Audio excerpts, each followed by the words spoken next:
আপনারা যারা যুবশ্রী প্রকল্প করেছিলেন তাদের মধ্যে অনেকেই প্রতি মাসে 1500 টাকা করে ব্যাংক অ্যাকাউন্টে পান। যারা এখনও যুবশ্রী প্রকল্প জন্য আবেদন করেননি তারা আমাদের এই চ্যানেলে আগে একটি ভিডিও করা আছে, সেই ভিডিও দেখে আবেদন করতে পারেন। ভিডিওটির লিংক ডেসক্রিপশান বক্সে দেওয়া থাকবে, সেখানে ক্লিক করেই দেখতে পারবেন। আরেকটি কথা, আমাদের এই চ্যানেল সমস্ত রকমের তথ্য সবার আগে দেওয়ার চেষ্টা করি।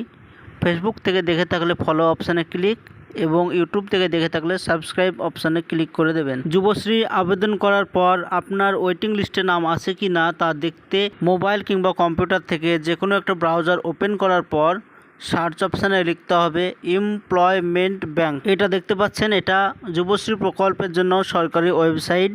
তো এইটাতে ক্লিক করার পর প্রথমেই মমতা ব্যানার্জির ছবি দেখা যাচ্ছে। এটা যুবশ্রী প্রকল্পের জন্য সরকারি ওয়েবসাইট। এখানে একটা নোটিশ দেওয়া আছে, যে সকল কর্মপ্রার্থী যারা যুবশ্রীর নতুন ওয়েটিং লিস্টে তালিকাভুক্ত হয়েছেন এবং যাদের নাম এমপ্লয়েড ব্যাংকের পেজে থেকে দেখা যাচ্ছে কিন্তু মোবাইল নম্বর পরিবর্তন হওয়ায় তাদের এমপ্লয় ব্যাংক প্রোফাইলে আপডেট না করার কারণে SMS পাননি, এখনও অনলাইনে অ্যানেক্সার 1 জমা দেননি, তাদের জানানো হচ্ছে যেন তারা মোবাইল নম্বর অবিলম্বে আপডেট করে নিয়ে শেষ তারিখ 7/7/2024 এর মধ্যে অনলাইনে অ্যানেক্সার 1 জমা দিতে। এই নোটিশে বলছে যাদের নাম ওয়েটিং লিস্টে আছে তারা যেন তাদের নিকটবর্তী এমপ্লয়মেন্ট ব্যাংক যুবশ্রী এই অফিসে দেখা করতে। আবেদন করার পর ওয়েটিং লিস্ট দেখার জন্য view Yuvashree new waiting list এইটাতে ক্লিক করতেই 2 MBর মতো একটি PDF ফাইল ডাউনলোড হয়ে যাবে। PDFটি ওপেন হওয়ার পর এখানে দেখতে পাচ্ছেন বহু যারা আবেদন করেছে তাদের সবার নাম এইখানে আছে ওয়েটিং লিস্টে। তো এখানে একটি করে আপনার নাম যেটা আছে সেটা মিলিয়ে নেবেন।